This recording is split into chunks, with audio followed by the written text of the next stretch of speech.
제가 캐주얼 뭐 그리고 이제 이야기를 자유롭게 뭐 이런 표현하다 보니까 굉장히 길어져서요. 지금 원래 아젠다 2가 거의 끝났어야 되는 시간이 됐어요. 그래서 제가 양해를 좀 구하고 아젠다 2와 3을 한꺼번에 좀 질문을 좀 드리려고 합니다. 2는 뭐였냐면요. 그러면 우리가 해왔던 것들 중에 아쉬웠던 점, 후회가 되는 점, 이건 좀 더 잘했어야 됐다. 우리가 이건 부족하다. 라는 것들을 나눠보는 거고, 아젠다 3은 그럼 우리 이제 어떻게 해야 될까? 더 잘하기 위해서 좀 더 나은 사회적 경제와 사회에 기여하기 위해서 우리는 뭘 더 노력해야 될까에 대한 이야기입니다. 그러니까 그걸 합쳐서 우리가 지금까지 해왔던 일 중에 아쉽고 후회되는 점, 그래서 어떻게 우리가 그걸 개선하고 좀 더 잘해 나갈지 정책적 관점이든 아니면 우리가 스스로 노력하는 것이든 다 같이 노력했으면 좋겠다고 생각하는 것이든 아무거나 괜찮습니다. 그런 이야기를 좀 나눠주시면 좋겠고요. 이게 이제 토론회의 이름 자체가 정책이 들어가다 보니까 가능하신 분들은 정책과 관련된 아젠다나 아이디어들도 좀 주셨으면 좋겠다는 말씀을 드립니다. 김종민 대표님의 그 소원처럼 먼저 시작하실 수 있는 기회를 드릴게요. 네, 아쉬웠던 점과 어떻게 개선하면 좋겠다. 네, 맞다도 먼저 만든 게 맞습니다. 네. 그러니까 저는 이제 수법인에 대해서는 뭐 아쉬운 이런 얘기 드릴 건 없을 것 같고요. 최선을 다하고 있으니까. 이제 오히려 정책적인 의견을 좀 드리면 앞에서도 저희 이제 그 시작할 때 오프닝에서 원장님이 말씀해 주셨지만 사회적 경제는 시장 경제가 실패한 우리 사회 한 섹터에서의 어떤 역할론이거든요. 그런데 이제 이거를 보실 때 저 옛날에 그 초기 진짜 초기 아까 말씀하셨을 때 저 컨설팅 받았었거든요. 되게 싸게 컨설팅 해주셨어요. 지금도 제가 그때 배운 내용을 써요. 그러니까 소셜 벤처가 가져야 되는 그러니까 사회적 경제 내에 어떤 사회 문제를 정의할 때 그 사회 문제가 정말 다수의 사람이 구조적으로 지속적으로 고통을 받는 문제를 정의해내면 이건 사회적 경제 밖으로 나오셔야 돼요. 그거는 무조건 시장 경제를 들어가셔야 돼요. 그래서 시장 경제 메커니즘에서 사회적 문제를 푸실 수 있어요. 정말 많은 사람이 구조적으로 지속적으로 고통을 받고 있으면 이 페인 포인트를 완화하거나 해결할 수 있는 구조적 문제를 비틀어낼 수만 있으면 이건 시장성이 열려요. 그러니까 저는 사회적 경제 내 소셜 벤처들이나 자본가를 만날 사람들은 이 문제를 그러니까 내가 정의한 문제가 이 안에 들어가는지를 보셔야 된다는 거. 그거를 서포팅할 수 있는 국가의 정책과 그 다음은 이 세 가지 조건 중에 두 가지만 맞거나 하나만 맞는 게 있겠죠. 그건 일단 이제 시장성이 없어요. 그건 자본가들이 안 쳐다봐요. 근데 우리 사회는 그 소셜 문제를 갖고 있겠죠. 그러면 이제 그거를 풀어줄 수 있는 역할을 했을 때 유일한 고객은요, 정부예요. 전 정부라고 생각해요.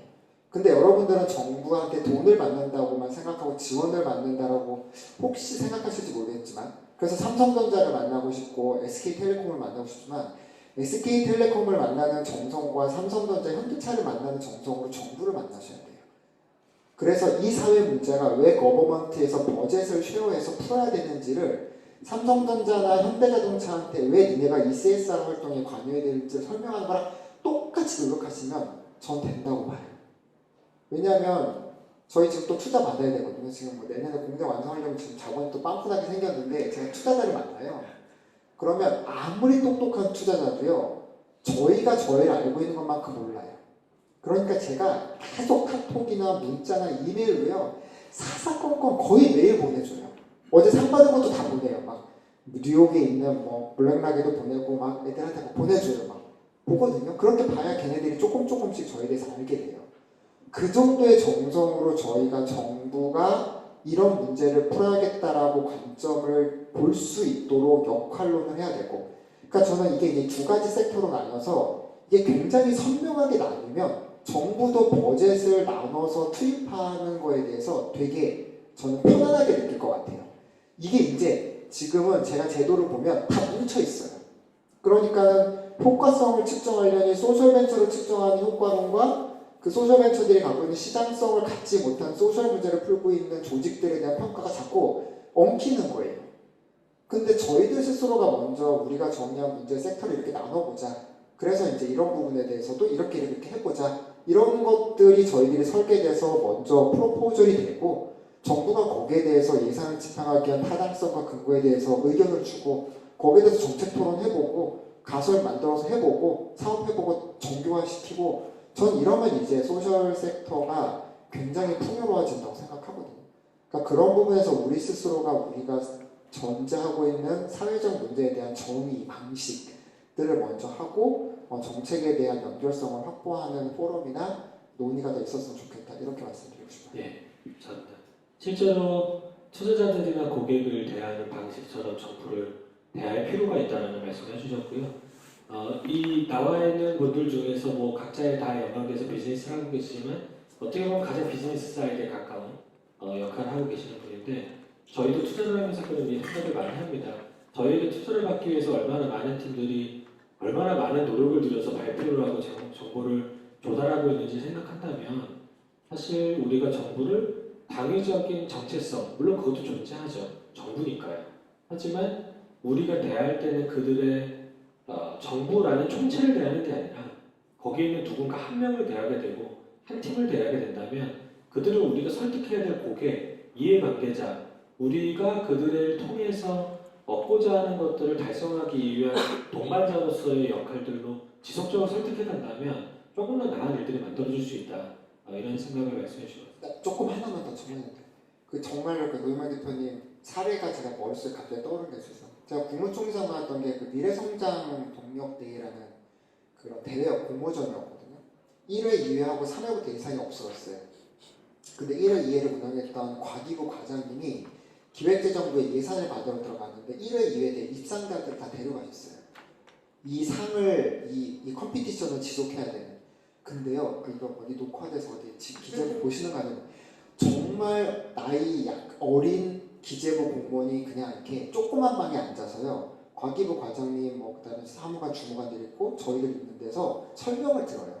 그 사람이 거기서 볼펜을 어떻게 움직이냐에 따라 이 상금과 운영 예산이 가냐 마냐가 결정되는 그 순간인 거예요. 그걸 넘어서야 되는 거예요. 그 디테일에서. 그래야 예산이 여기까지 내려와요. 총론에서는 과학기술의 뭔가를 육성을 위한 무슨 이런 거로 2,400억. 근데 그 2,400억에 100억, 10억, 50억이 내려올 때까지는 그 기재부 사무관의 그 꼬리표를 끝까지 쫓아가 있는 거죠. 공무원들도 그렇게 하는 걸 저는 가서 봤어요. 근데 그러면 안 됐어요, 저희가. 그래서 그 대회가 2회 이후에 없어졌거든요. 그러니까 그런 것들을 해낼 수 있는 힘이 저희들한테 있는지를 스스로 물어보는 것도 저는 되게 중요하다고 생각해요. 네. 감사합니다. 그 사회적 경제를 총체로 볼 때 우리가 다소 거부감이 들거나 아쉽다라고 그 색견을 얘기하는 경우가 있잖아요.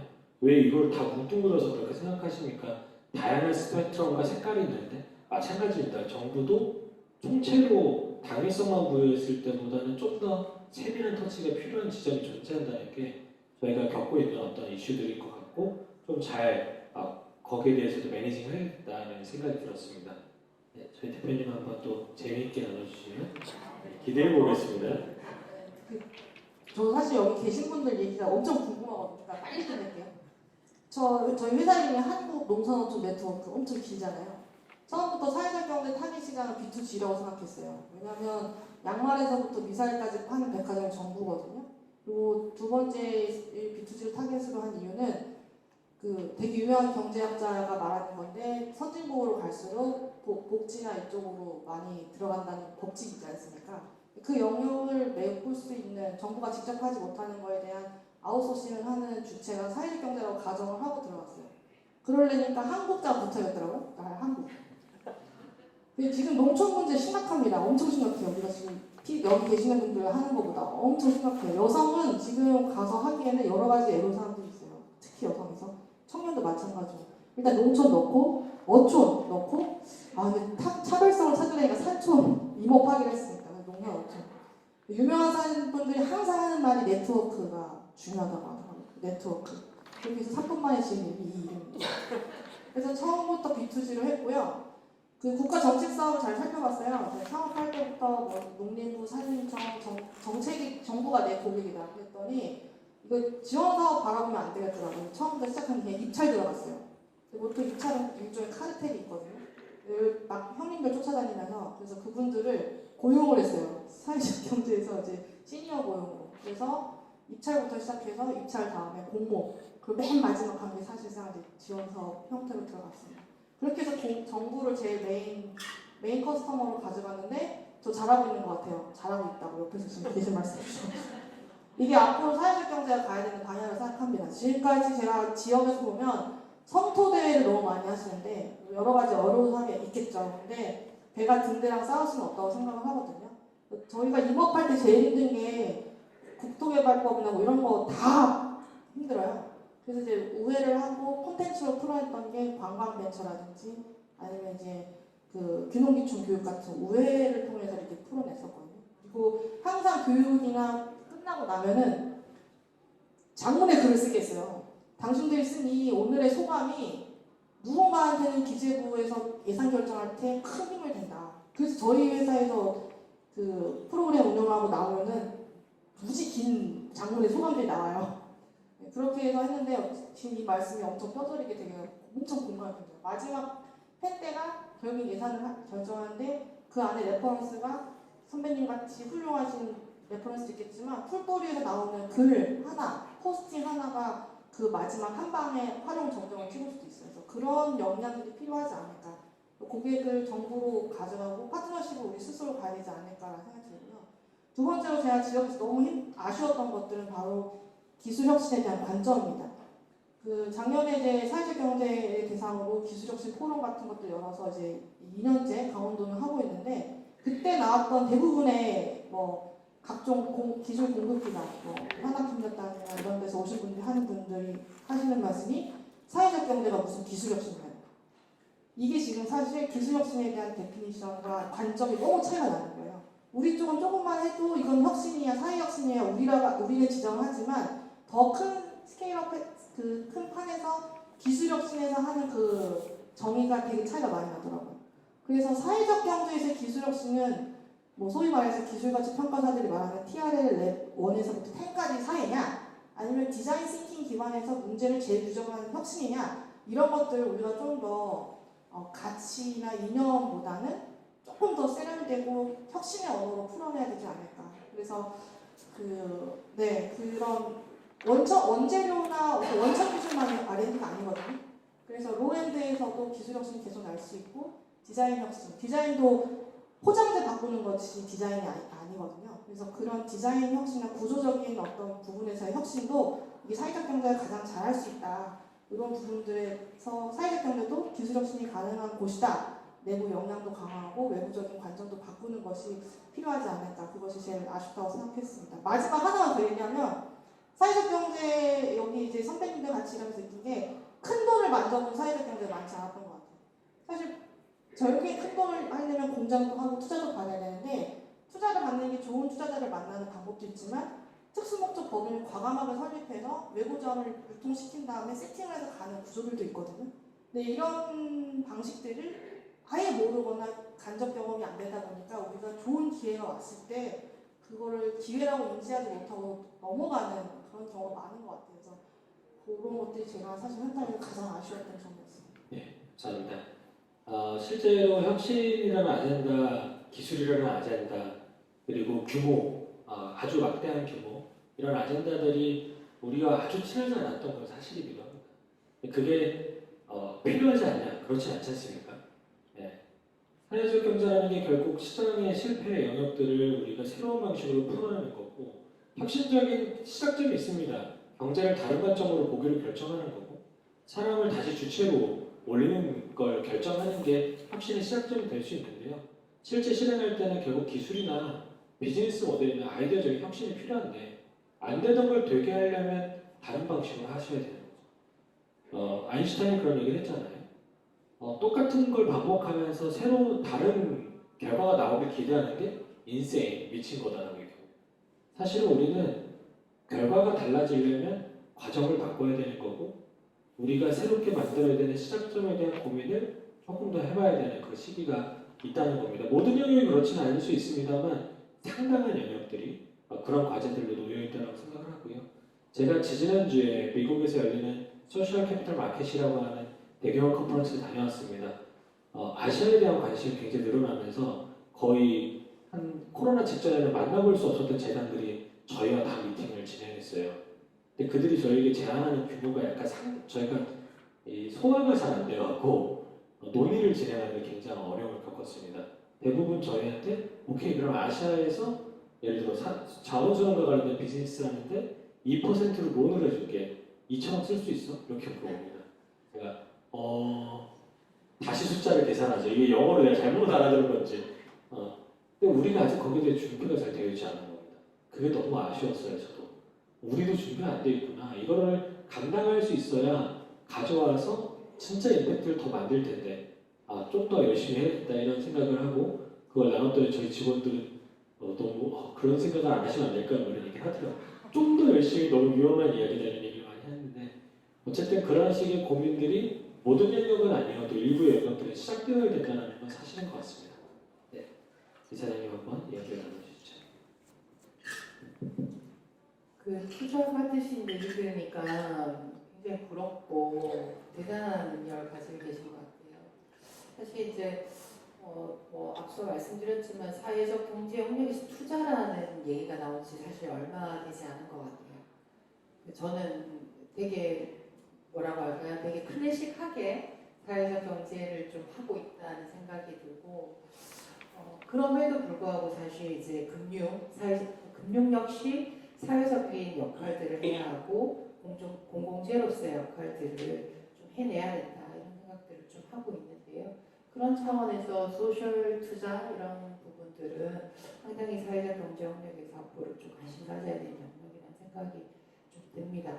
근데 이제 정책 우리가 포럼이잖아요. 그래서 정책 얘기하면 저희 레드리본 사회적 협동조합이 예전에 그 임팩트 스퀘어의 인큐베이팅을 이제 당해가지고 임팩트 투자 IRB를 정말 바쁜데 대구에서 서울까지 몇 차례 오면서 그 피칭 대회 준비를 했던 기억이 나요. 한 2, 3년 전이었던 것 같은데 근데 이제 함정은 이제 사회적 협동조합은 지금 현재 우리 한국사회 법 제도 하에서는 투자를 일체 받을 수가 없다는 점이었어요. 그럼에도 불구하고 열심히 배우고 그 피칭 대회를 준비했어요. 알고 있었지만 그리고 언젠간 그 제도를 앞서 말씀하신 포스팅 이거는 시민의 힘으로 바꿔낼 거야. 우리가 하는 일들이 사회 가치를 인정받아 투자로까지 이어지는 그런 레퍼런스들을 만들어내보자 이런 생각으로 사실 우리 기업의 어떤 이익과는 투자를 받을 수 없으니까 상관없었지만 열심히 했던 좀 기억이 났습니다. 어쨌든 저희 레드리본 사회적 협동조합이란 법인에서 좀 사업 얘기는 거의 못했는데요. 사업들을 많이 하고 있습니다. 주 비즈니스 모델은 소셜 카페 비켄즈라는 그 카페 직영 매장을 저희가 한 10개 정도 운영하고 있고 초기 시장 진입은 저희도 이제 시장 자체가 굉장히 폐쇄적이고 또 이게 전략적으로 우위에 설 수 없다는 판단에 B2G로 해서 공공시장으로 들어갔습니다. 공공기관의 이제 뭐 사내 카페 이런 형태로 시작을 했었고 그것이 이제 일반 그 영리기업과 경쟁했을 때 저희가 우위에 있었던 것은 취약계층분들 고용해서 서비스의 질을 높여낸다라는 전략으로 또 로컬 푸드 이런 것들을 좀 공급하면서 시장 우위에 설 수 있었던 것 같습니다. 그런 일들을 해왔는데 좀 아쉬운 점은 이것을 좀 더 스케일업해서 소셜 프랜차이즈화 또는 자회사 이런 형태의 사회적 경제가 사실은 이제 주류의 어떤 경제로서 좀 우리 지역사회에 던져질 수 있는 거 이런 걸 사실 꿈꿨는데 그거를 할 수 있다고 저는 지금도 생각하고 있거든요. 근데 지금 사실 브레이크가 걸리는 상황들이고 그것을 아직 좀 성공적으로 실증적으로 해내지 못한 것이 저희 기업적 차원에서의 좀 한계이고 아쉬운 점이라는 생각이 들고요. 투자가 만약 가능하게 우리 여기 정부 관계자 계실 텐데요. 정책들을 좀 제도 개선들을 많이 해주신다면 또 가능한 길들이 열리지 않을까 이런 생각이 좀 들기도 합니다. 사회적 경제 전체적으로는 좀 아쉬웠던 건 우리가 이제 뭐 사회적 경제를 통해서 사회의 각성을 일으켰지만 실제 이것을 어떤 실질적인 상황으로까지 이끌어내는가, 변화를 만들어내는가, 생태계를 만들자 했지만 생태계가 만들어졌는가에 대한 얘기인 것 같아요. 그래서 저는 조직화가 너무 중요하다는 얘기를 꼭 하고 싶고요. 그리고 두 번째는 조직화와 더불어서 정치적 힘을 길러내야 된다. 결국 교섭할 수 있는 시민의 힘을 길러내야 되는데 우리 기업도 마찬가지지만 사실 고용되어 있지만 이분들이 정말로 주체성을 가지고 있는가에 대한 또 질문들은 남는 것 같습니다.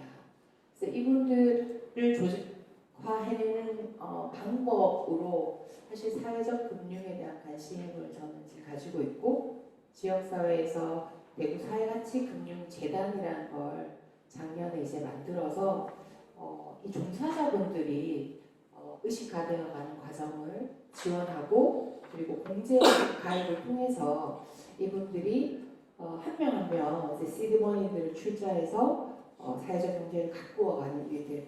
사실 대표분들은 지금 이런 어떤 변화되는 어떤 이 생태계에 대해서 굉장히 위기의식을 느끼고 있지만 사실 종사하시는 분들이나 조합원분들은 약간 또 의식의 갭이 있는 것도 사실인 것 같아요. 저희 조합만에도 그렇거든요.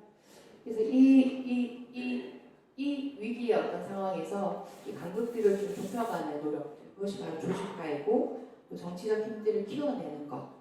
정치 투쟁을 하자 이런 얘기들이 아니라 정치는 곧 참여잖아요. 참여할 수 있는 시민들을 우리 사회경제 토양에서 계속 키워내는 일들이 우리가 앞으로 좀 해나가야 되는 일이다. 그리고 그것의 강력한 도구는 사회적 금융이라는 것이다. 그리고 최근에 지역 공동체 자산 구축이라는 좀 의제도 지역에서 좀 관심을 가지고 있습니다. 그래서 이런 부분들 두루두루 함께 좀 고민하고 지역에서 좀 실천적으로 해 나갔으면 하는 바람들이 있습니다. 네, 감사합니다. 사회적 경제 관련해서 법이 늘 조금씩 약간 문제가 되고 있고 말씀하셨던 투자 글로벌에서 여러 가지의 방식들로 사실 자금 유입들이 만들어지고 있거든요. 그때 한국에서는 저희가 엑셀러레이터로 투자를 하고 있습니다만 예를 들어 브라더스 키퍼에 투자를 한 거 가지고 감사를 받은 적도 있어요. 그러니까 정부에서 감사받은 건 아닙니다만 특정 영역에서 무슨 의도인지를 자꾸 질문하시는 거예요. 누가 봐도 돈 못 벌 것 같은데 왜 하냐는 거죠. 아니, 저희 돈으로 투자했거든요. 남의 돈이 아니고. 근데 그걸 왜 물어보는지 몰라서 제가 질문에 저희가 뭔지를 다시 되물었던 기억이 납니다. 굉장히 복잡한 거예요. 인식과 법이라는 게 생각보다 우리를 많이 제약하고 있고 그거를 풀어낼 수 있는 방법들이 조금씩 만들어져야 하시는 일들, 하고자 하는 일들이 동력을 잘 활보할 수 있는 그런 기회가 열리지 않을까 생각이 들고요. 네, 저희가 계속해서 여기 계신 분들은 안 보이시지만 저쪽에서 저한테 시간을 보여주고 계세요. 예, 두 분 어떤 이야기인지 잘 아시겠죠? 조금 컴팩트하게 답변해 주시면 좋을 것 같습니다. 네. 저희는 사실은 조금 결이 다르게 철저하게 이제 B2C 시장에서 경쟁을 통해 가지고 사회 문제를 해결해 나가고 있고요.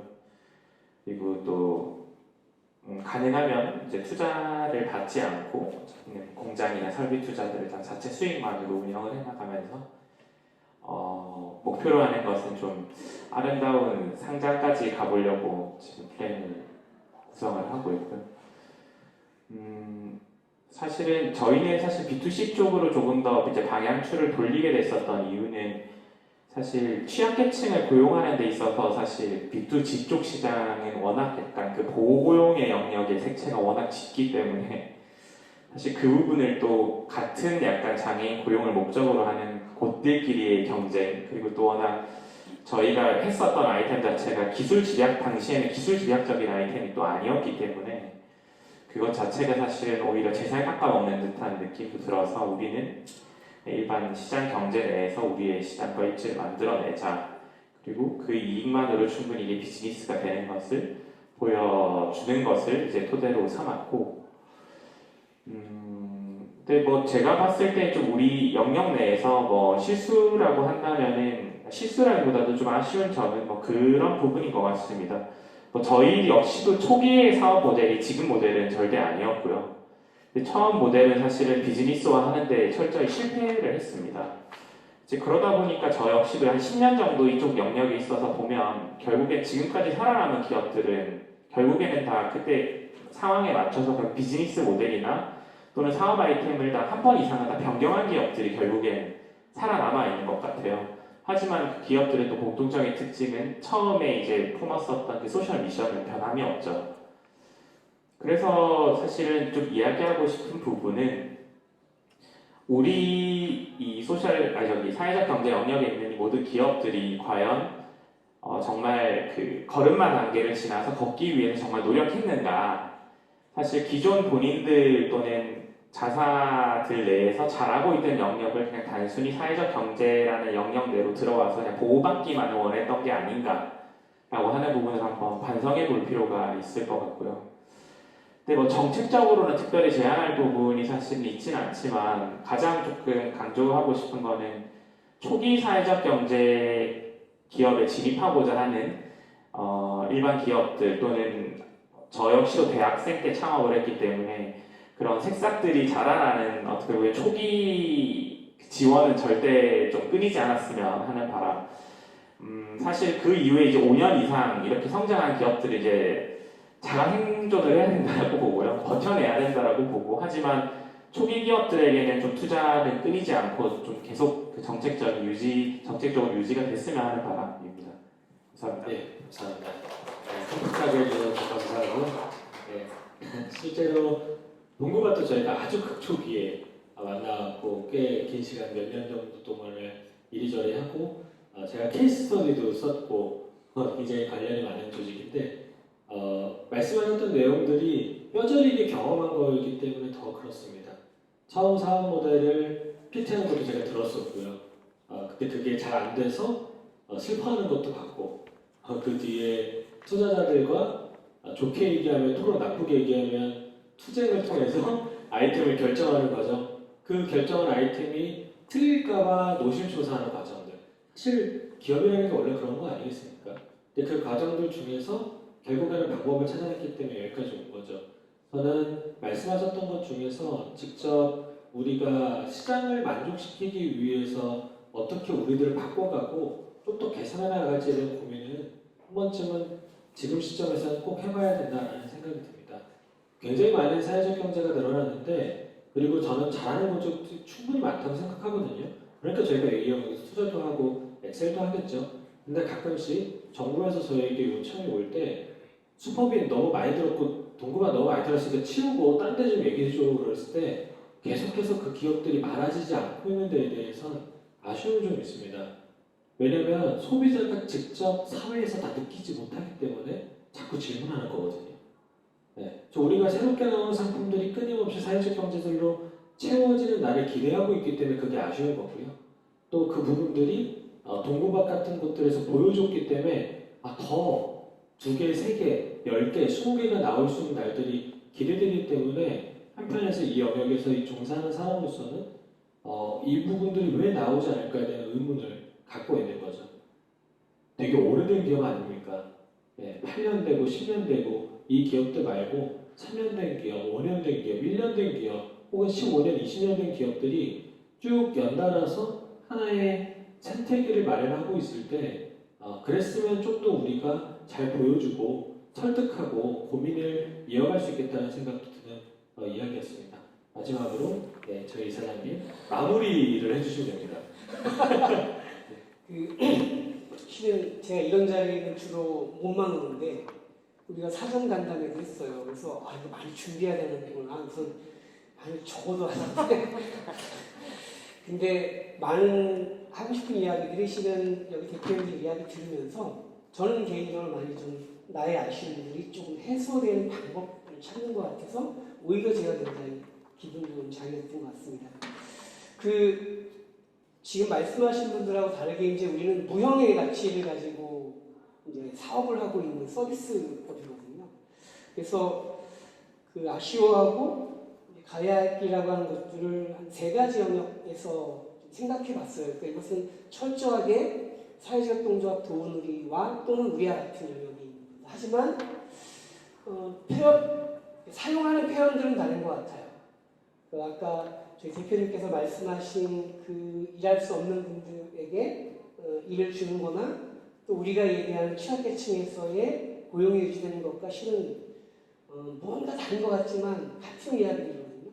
결국은 우리도 끊임없이 얘기하는 것이 사회 서비스를 제공하고 있는 또는 필요한 곳에 국가가 책임지거나 또는 시장에서 구매하는 사이에서 서비스를 이용하는 사람들의 입장에서 정의로운가 또는 그 서비스를 제공하는 사람들은 과연 정의롭게 대우받고 있는가라고 하는 부분에 대해서 우리는 결론적으로 현재 우리 사회는 불공정하다, 정의롭지 못하다라고 생각하고 있고 우리의 목표는 이제 어떻게 하면 돌봄 정의를 실현할까라고 하는 얘기를 갖고 있는 거죠. 그러니까 결국은 철학적으로는 같은 것 같아요. 다만 표현들은 다르지만 조금 구체적으로 말씀드리고 싶은 게 하나는 이제 우리 업에서의 조직적인 관점에서의 아쉬움이라고 하는 건 이런 겁니다. 아까 제가 인사하면서 말씀을 드렸지만 사회복지의 한 영역에서 성장했고 새로운 공급 방식으로 나왔는데 여전히 우리는 전통적인 사회복지의 전달 체계에 몰입되어 있었던 점에 대한 반성입니다. 그러니까 저는 지금도 그렇게 생각합니다. 저는 사회복지사이기도 하고 그렇기 때문에 사회복지 일을 가장 잘하는 조직은 사회복지법인이고 또 그러한 전달 체계를 위해서 만든 행정 전달 체계와 또는 민간의 사회복지 시설, 사업들이 존재를 하고 그 부분은 당연히 인정이 되지만 또 한편으로 현재 우리가 기업적 방식으로 제공한다고 하는 서비스는 대단히 노동지배학적이고 또는 새로운 방식의 지금 투자나 이런 얘기를 하는데 이러한 것이 필요한 영역들로 보여지고 있는데 우리는 그런 생각들을 굉장히 못했던 것 같아요. 그러다 보니까 성장과 혁신의 기회를 놓치거나 또는 미래를 생각했을 때 기업으로서 지속 가능할 수 있는 경영 기반과 내용을 못 갖추는 것이 현실이다라고 하는 생각들을 갖고 있고요. 실은 이런 반성들은 얼마 전이 아니라 좀 몇 년에서부터 있던 생각이고 그래서 동의는 심지어 올해 같은 경우는 그 새로운 투자나 이런 쪽의 영역을 넓히기 위해서 자회사를 아예 만들었습니다.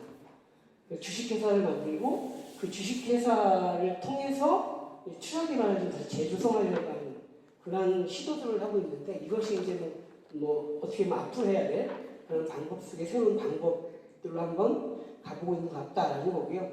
두 번째는 연계적 관점에서 봤을 때 이런 생각을 해봅니다. 우리는 계속적으로 사회적 경제의 생태계를 얘기했지만 오늘 저 여기에서 여러 대표님들의 얘기를 들으면서 새삼스러워지는 거예요. 결국은 저도 매우 초기의 사회적 경제 또는 그 이전의 자활이라고 하는 그런 부문에서 공동체의 노동 또는 뭐 이러한 공동 생산이라는 얘기를 했지만 과연 연대나 생태계 조성을 하는 게 내가 최선을 다했는가? 이런 고민, 이런 반성들이 드는 거죠.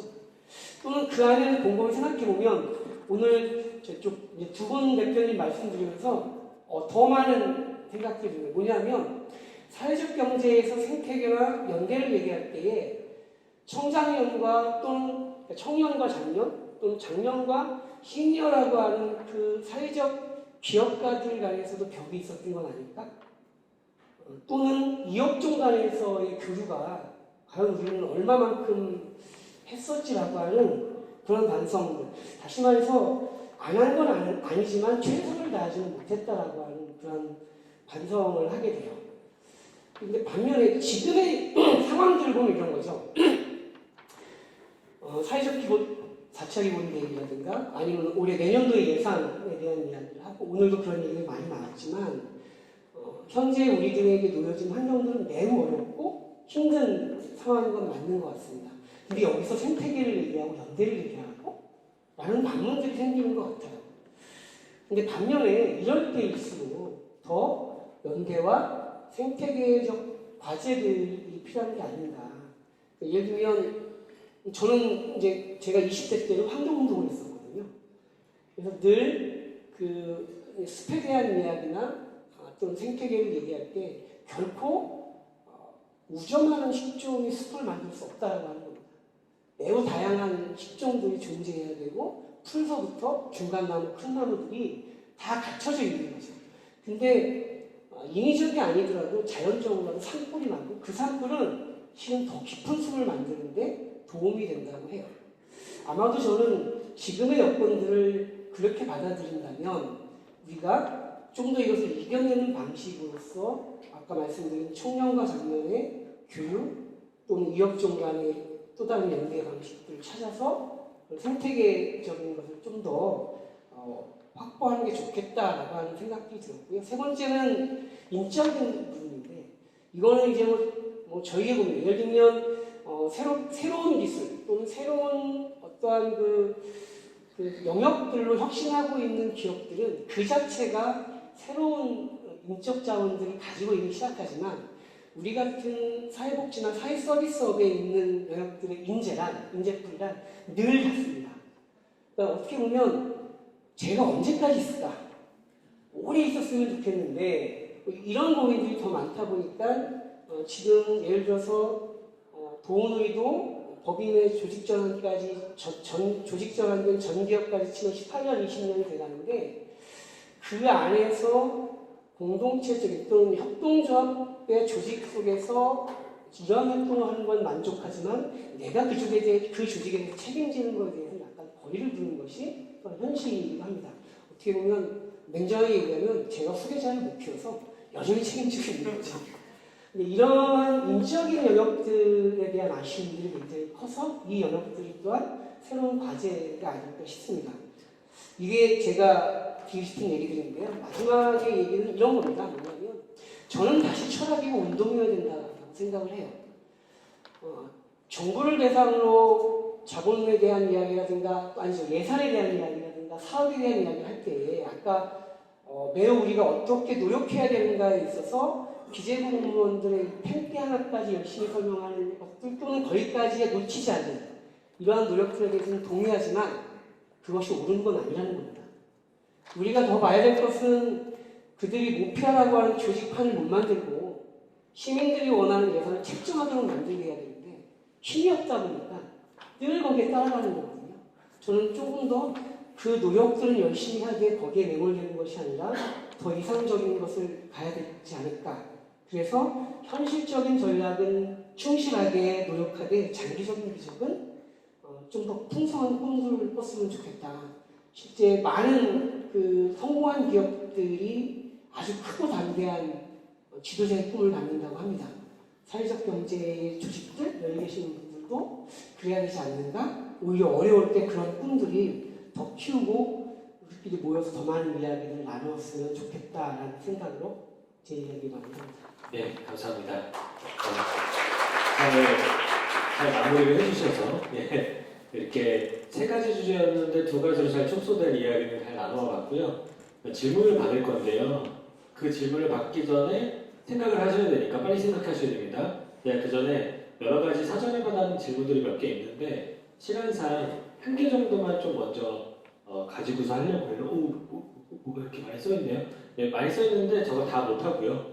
하나만 하고 넘어가겠습니다. 뭐냐면 실제로 일련의 이제 예산 삭감 혹은 사회적 경제에 대한 인식이 정부 사이드에서 굉장히 나빠지고 있는 것들. 그리고 여기에 이제 꼭 사회적 경제에 대한 건 아닙니다만 잘 알고 계시다시피 우리 쪽만 예산이 줄어든 건 아닙니다. 일반 스타트업도 예산이 거의 박살이 났고요. R&D에도 거의 난리가 났고 소셜벤처는 사실 사회적 경제보다 더 심한 거 아시죠? 소셜벤처 예산 전액 삭감됐습니다. 그러니까 그 과정들 가운데 굉장히 많은 스타트업들과 창업 조직들이 놓여 있거든요. 저는 이런 질문 조금 변형해서 이런 질문 드리고 싶습니다. 이런 상황들이 각자의 필드 영역에서 어떤 식으로 와 닿으시는지, 어떤 어려움이 있는지, 혹은 생각보다 어려움이 없는지, 혹은 그런 경우가 있을지 모르겠는데 기회가 되고 있는지, 뭐 어떤 이야기든지 필드에서 느껴지는 그 피부로 느껴지는 느낌을 짧게, 요거는 논의 시간이 길지 않기 때문에 혹시 나는 뭐 모르겠다 이러면 그 패스하셔도 됩니다. 이렇게 해서 한 분씩 좀 들어보고 그 사이에 질문 꼭 준비하셔서 끝나자마자 제가 질문 받도록 하겠습니다. 다시 한번 출발입니다. 감사합니다.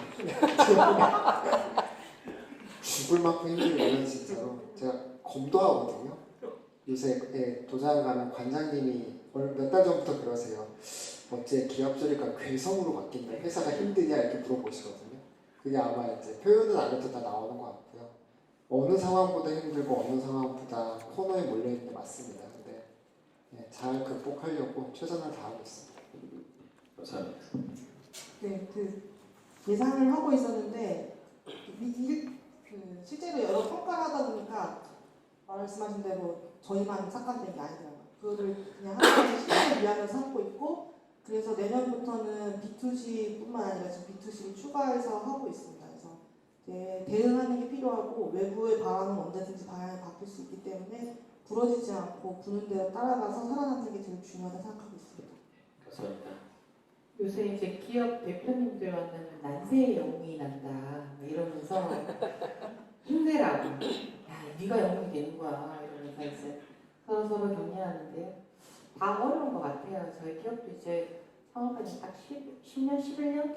그래서 사실 뭐 정책적 변화에 크게 이제 타지는 않고 안정화는 된 것 같아요. 이 정도 수준에서 고만고만하게 그냥 버틸 수 있는 힘은 좀 체력은 길러졌다 싶은데 주변에 이제 함께 뭐 연대체 같이 회원분들도 많이 계시고 보면 진짜 너무 어렵죠. 그러니까 미안하고 아까 말씀하셨는데 마지막 사다리 굉장히 좀 미안하고 막 그런 마음들이 듭니다. 그래서 저는 그럼에도 불구하고 연대체가 있어서 잘 버텨갈 수 있을 거라 생각하고 그래서 금융을 열심히 조직하고 있습니다. 부금 가입을 매일매일 제가 이제 보험 웹판원처럼 열심히 지금 영업하고 다니거든요. 그래서 연내 100개 기업 가입시키는 게 대구에서 목표입니다. 가능합니다. 네. 네, 감사합니다. 네, 일반적인 기업이 사실 힘든 거는 지원 예산이 삭감되는 거는 힘든 게 아니라 사실 뭐 기업의 매출이 떨어진다거나 이익이 나지 않는 걸 보통 힘들다라고 보잖아요. 그래서 저는 우리 영역이 일단은 강인하게 버텨내야 된다. 왜냐하면 이걸 예산이 삭감됐다라고 해서 이걸 힘들다라고 표현하면은 그 원하는 프레임 속에 우리가 놓이게 될 거라는 생각 때문에 우리는 그렇더라도 우리는 앞으로 나아갈 수 있다라는 좀 자신감 있는 태도를 갖춰야 될 것 같고 그럼에도 불구하고 저희도 뭐 크게 저희는 뭐 워낙 그 일반 시장 경제 쪽으로의 매출 비중이 워낙 크고 사실 지원 예산이나 이런 부분과는 연계된 부분이 크게 없어가지고 체감을 하지는 않지만 저희가 역시도 만약에 1년 차에서 3년 차 때 저희 상황을 또 돌이켜서 생각을 해보면 너무너무 힘들 것 같습니다. 정말 암담할 것 같아요. 갑자기 내년부터 이걸 하지 말라는 소리까라는 생각이 들 정도로 암담할 것 같고 그래서 또 뭐 할 수 있는 역할에 대한 뭐 고민이 들기도 하고 네, 뭐 그런 것 같습니다.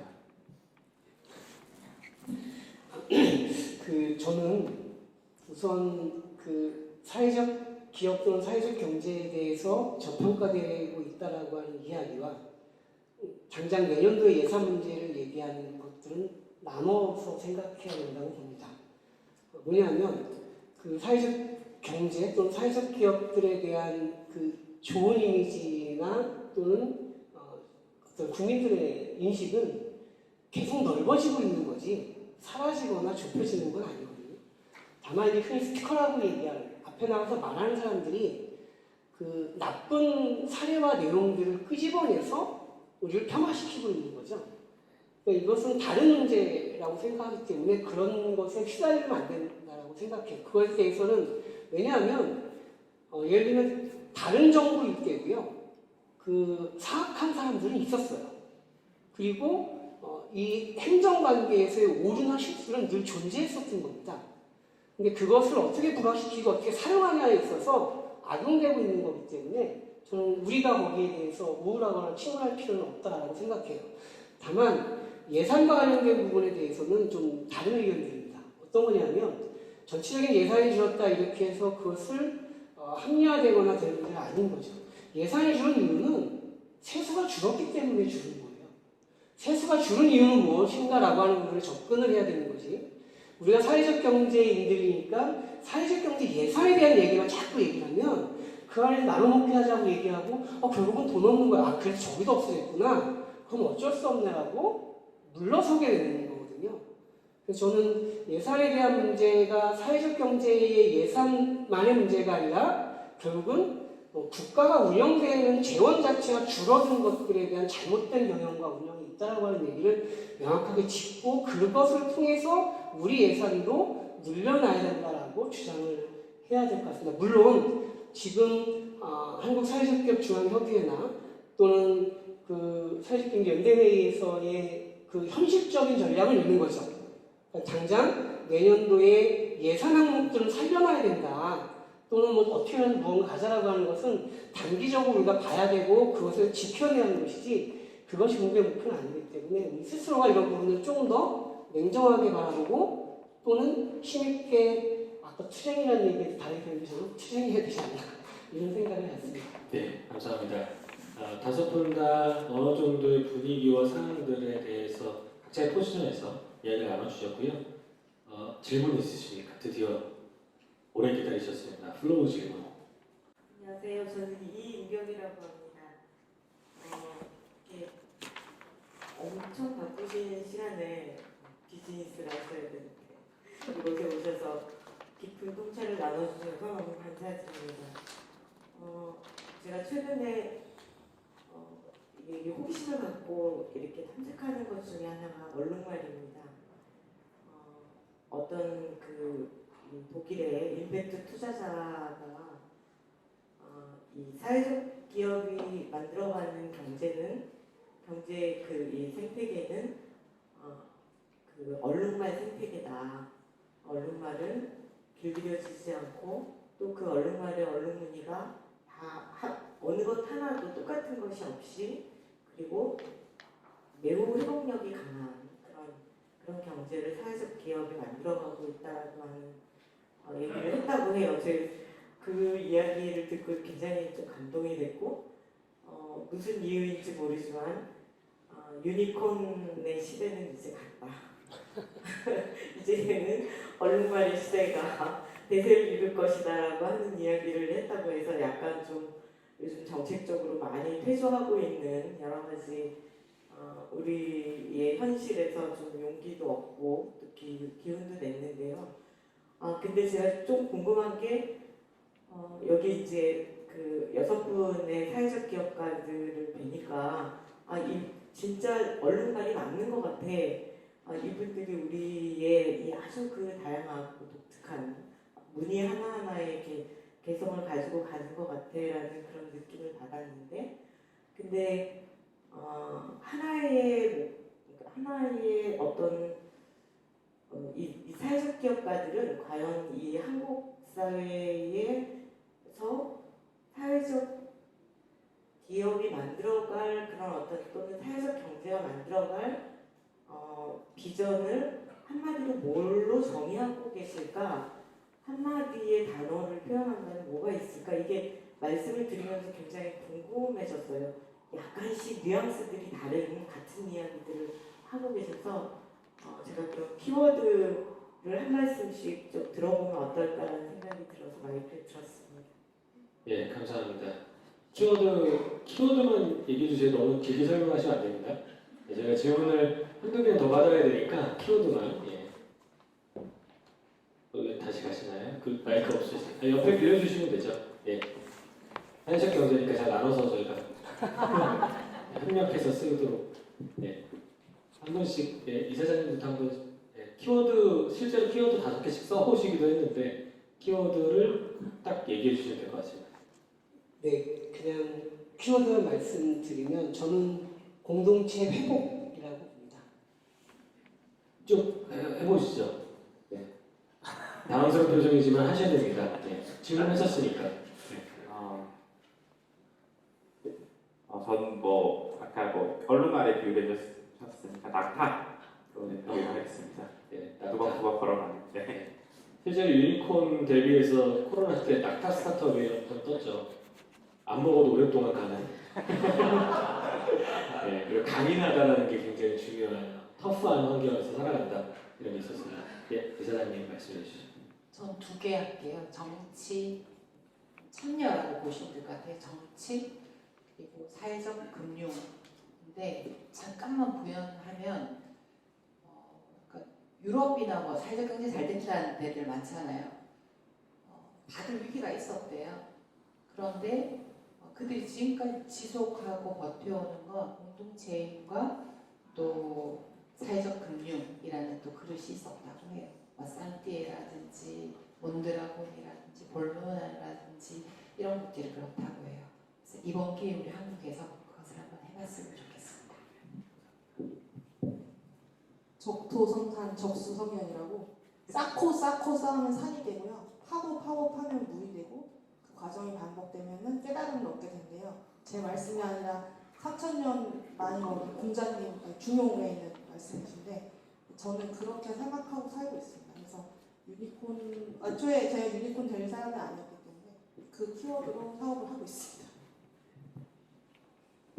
저는 흔적. 그러니까 저희는 언젠가 어른으로서 이 세상을 떠날 거고요. 우리 아이들한테 흔적을 남겨놓을 텐데 그 흔적이 좀 팔리지 말자. 저는 그 신념으로 회사를 만들어갑니다.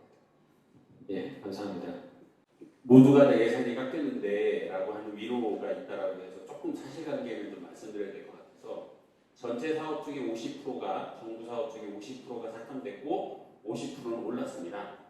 네, 그게 사실관계가 조금 다르고 두 번째 지금 예산 싸움을 저희가 하고 있죠. 제가 하고 있는데 예산 싸움이 포인트긴 하지만 그게 중요한 게 아니라 아까 민동세 대표님이 말씀하신 것처럼 저희 사회적 경제계를 굉장히 나쁜 카르텔하고 치우게 하고 있는 것의 문제가 있고 두 번째는 우리 정부가 어떤 방향으로 갈 거냐에 있어서 전 세계가 다 사회적 경제를 통해서 지속 가능한 사회를 가야 된다는 이야기를 하고 있는 건데 그 정부가 그렇게 바람직하게 가고 있지 못한 것에 대한 문제 제기입니다. 그래서 지금 예산 싸움은 단순한 예산 싸움이 아니다라고 하는 것들을 좀 말씀드리고 싶어서 이렇게 오는 시간 냈습니다. 네, 이상입니다. 어떻게 질문을 간단하게 해주실 수 있을까요? 예, 뭐 간단한 질문입니다. 사회경제라고 그 연조와 협력을 얘기하는데 이 사회적 경제라는 단어에 대한 이해가 없는 분들을 위해서 요즘 얘기되고 있는 사회연대 경제라는 이름으로 바꾸는 게 어떠냐는 견해가 있는데 거기에 대해서 한번 답변해 주시겠습니다. 네. 제가 보기엔 그 질문은 윤동세 이사장님께서 답변을 해주셔야 될 것 같습니다. 아주 차이나는 게 맞을 것 같아요. 그냥 개인적인 의견이라고 하는 간단하게 해주시면 좋을 것 같습니다. 그 어떤 단어를 쓰는 게 무슨 의미가 있을까 싶기는 합니다. 그럼 다만 그 사회적 경제라고 하는 용어는 우리나라에서 시작해서 쓴 것이 아니라 제가 이해하기로는 예를 들면 경제 중심적 정부 정책들이 자녀적인 사회 정책을 했었거든요. 이 부분에 대한 패러다임이 바뀌어야 되겠다라고 하는 의미에서 사회 정책과 경제 정책이 같이 혼합되는 것이 소셜 이코노미 폴리틱 이렇게 나오는 걸로 알고 있거든요. 다시 말해서 우리만이 아니라 대체로 우리와 같은 경제 성장을 갖춘 나라들이 종국에는 경제 정책만으로다가 모든 문제가 해결되지 않기 때문에 자녀적 이전, 선제적으로 경제 활동하면서 사회적인 문제를 해결하는 목적을 두는 정책이어야 된다라고 하는 취지에서 사회적 경제라는 용어로 됐고 정책을 그런 이제 바운드를 친 거죠. 다만 이제 지금 선생님께서 말씀하신 것은 그것을 받아들이는 수용 주체가 무엇을 가치로 중시할 것인가라고 하는 의미에서 이제 그런 핵심 단어로서 강조하는 것은 분명히 할 수 있는 뭐 서로 논의하고 가져야 될 부분이라고 봅니다. 하지만 좀 전에 말씀하신 우리가 사회적 경제 또는 정책에서 얘기하는 범주는 그렇게 바꿔나가는 것은 바람직해 보이진 않다라는 의견입니다. 네, 감사합니다. 일단 시간이 다 돼서 제가 원래 랩업할 멘트도 막 준비했는데 시간이 없고요. 뭐 별로 준비 안 했습니다.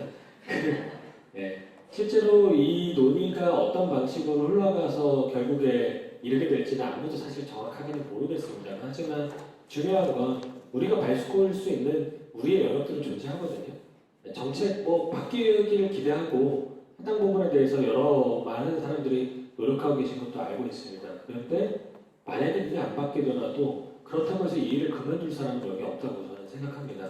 그러면 우리가 무엇을 어떻게 해야 되고 만약에 내가 부족하다면 옆에 있는 사람과 어떻게 같이 해야 되고 또 다른 기회들을 어떻게 만들어갈까에 대해서 고민해야 되는 시점인 것만은 완전히 분명한 것 같습니다. 그런 고민들이 이제 시작이 곳곳으로 되는 계기가 오히려 지금쯤 만들어졌다는 좀 더 긍정적인 회로를 돌려가면서 생각을 해보고요. 이런 논의를 할 수 있는 기회가 계속해서 곳곳에서 늘어났으면 좋겠다는 말씀을 드리면서 이 자리를 마치도록 하겠습니다. 긴 시간 동안 고생하셨습니다. 감사합니다.